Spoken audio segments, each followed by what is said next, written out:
Hi there, my name is Tyrone Walcott from Rising Star Games, and today I'm going to be talking about Little King Story out on the Wii on March the 27th, 2009.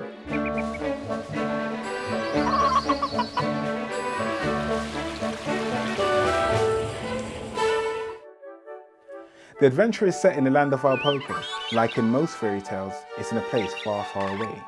The period setting for Little King Story is not specific. In the beginning of the adventure, the mise-en-scène consists of old shacks and rundown stables.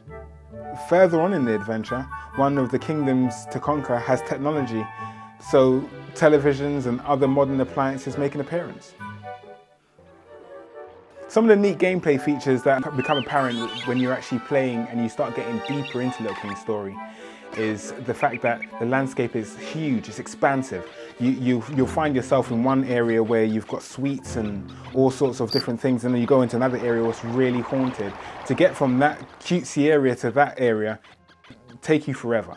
So with the money that you accumulate, you can actually buy yourself a cow cannon. Now that cow cannon, you jump in. When you actually jump in, you get fired off to whatever area you want to go into in Little King Story.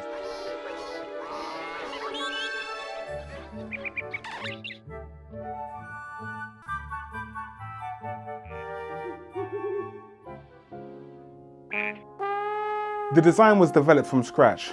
After exchange of ideas between Wada-san and Kimura-san, the original idea that they had was to have a king who takes people around with him. From there, each member of staff kind of brought in things, brought in their own ideas and concepts, and before you know it, we've eventually come up with a design what is Little King Story. Making transitions between gameplay and the cutscenes with an awe-painting look is a real challenge.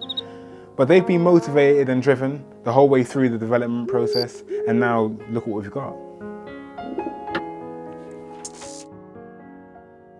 Using the traditional buttons and analog function, the Wiimote allows players to action all their necessary moves.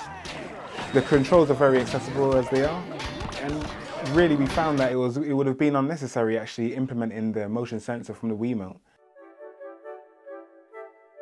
Well, each area is self-contained and they all end with a boss battle. However, each kingdom consists of multiple areas, which means that you can have a fight against multiple boss characters. We call them unidentified mysterious animals, UMA for short.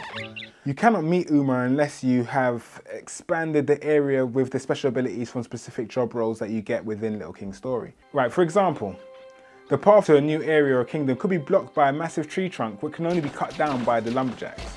Now you won't start off with a lumberjack, but with the money that you accumulate throughout the adventure, you can actually invest it in your kingdom and you can have that ability and you can turn some of your citizens into lumberjacks.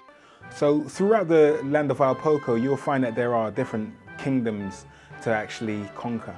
The graphical themes are totally different in each one of these kingdoms, and you'll need to change your combat tactics and formations to take out these rival factions. Because this is a game every player will walk away from with a different message, a different feeling, a different experience, it will appeal to a broad range of players from children and adults alike. The game has a selectable difficulty level, so you don't really have to worry about feeling like you have to be a hardcore gamer to play it. The tutorial levels are very intuitive and you can progress and feel naturally like you're progressing throughout the game and you're achieving things. So there isn't really any form of hindrance to any type of gamer. It's virtually for anybody that feels like they want to experience being a king in a storybook environment. Little King Story has provided that for you. When Kurobo first finds the crown, he's got a small band of followers, and they consist of 3 different ministers. First one is Hauser, the Bull Knight. The way Hauser works is he sets missions for you and he'll show you different routes to victory. Also, in the case of planning your town and actually expanding, he will also show you the best plots of land to put in buildings and investing in different power-ups for your character and different formations for battle strategies. Then we've got Liam. Liam is the Anythings Minister, so he will help you out with your control systems and different ways of actually going around playing Little King Story. And then we've got Verity, who is the Records Minister, so she's like the person that does all your save files, and not only that, she gives you a few hints and tips throughout the adventure as well. I'm Tyrone Walcott, that was Little King Story, and I hope you enjoy the game when it comes out.